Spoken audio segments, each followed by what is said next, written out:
रात के ठीक 12 बजे थे जब इमरान ने पहली बार वो आवाज सुनी।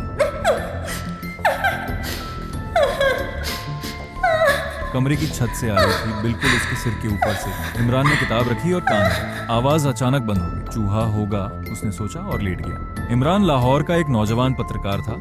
6 महीने पहले उसे ये पुराना मकान किराए पर मिला था। सस्ता, शांत और शहर से दूर। मकान के मालिक ने कहा था, बस एक बात याद रखना, रात को तीसरी मंजिल पर मत जाना। इमरान हंसकर टाल गया। मकान तो 2 मंजिला था, तीसरी मंजिल थी ही नहीं। रात गहरी हुई और नींद ने आंखें भारी कर दी। इमरान सो रहा था कि अचानक उसका फोन बजा। अनजान नंबर। उसने उठाया। दूसरी तरफ से बच्चे की आवाज आई, आप ऊपर क्यों नहीं आए? हम कब से इंतजार कर रहे हैं। इमरान का हाथ कांप गया। फोन गिरने ही वाला था। कौन हो तुम? कहां से बोल रहे हो? लेकिन लाइन कट गई। अगली सुबह इमरान ने खुद को समझाया, कोई बच्चे की गलती होगी, गलत नंबर लग गया होगा। काम पर ध्यान दिया, कहानियां लिखी, रात को खाना खाया। लेकिन जब वह सोने लगा तो सीढ़ियों से आवाज आई। कोई ऊपर जा रहा था। इमरान ने धीरे से दरवाजा खोला। सीढ़ियां खाली थी, मगर फर्श पर मिट्टी के निशान थे, छोटे छोटे नन्हे पैरों के निशान जो ऊपर की तरफ जा रहे थे, ऊपर जहां कोई मंजिल नहीं थी। तीसरी रात इमरान ने फैसला किया, मैं देखूंगा। वह पत्रकार था, डर उसे रोक नहीं सकता था।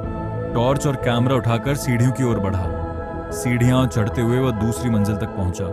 सब ठीक था, लेकिन जब उसने ऊपर देखा, सीढ़ियां आगे भी जा रही थी। तीसरी मंजिल मौजूद थी। इमरान का दिल धक से रह गया। 6 महीने से वह मकान में था। ये सीढ़ियां उसे कभी दिखाई नहीं दी थी। तीसरी मंजिल एक बड़ा खाली कमरा था। बोसीदा दीवारें, टूटी खिड़कियां, धूल भरा फर्श, लेकिन एक कोने में एक पुराना आईना खड़ा था। इमरान टॉर्च लेकर पास गया। आईना धुंधला था। उसने आस्तीन से साफ किया। आईने में उसका चेहरा दिखाई दिया, फिर उसके पीछे कुछ और। कमरे के बीच में 3 बच्चे खड़े थे, खामोश, पीले चेहरे, खाली आंखें, सब उसे घूर रहे थे। इमरान ने झट से पीछे मुड़ा। कमरा खाली था। फिर उसने आईने में देखा। बच्चे अब एक कदम और करीब आ चुके थे। इमरान भागा। सीढ़ियां में उतरते हुए उसका पैर फिसला, गिरते गिरते बचा। बाहर निकला, गाड़ी में बैठा और चला गया। एक होटल में रात गुजारी। सुबह उसने मकान मालिक को फोन किया। वो तीसरी मंजिल, वहां क्या?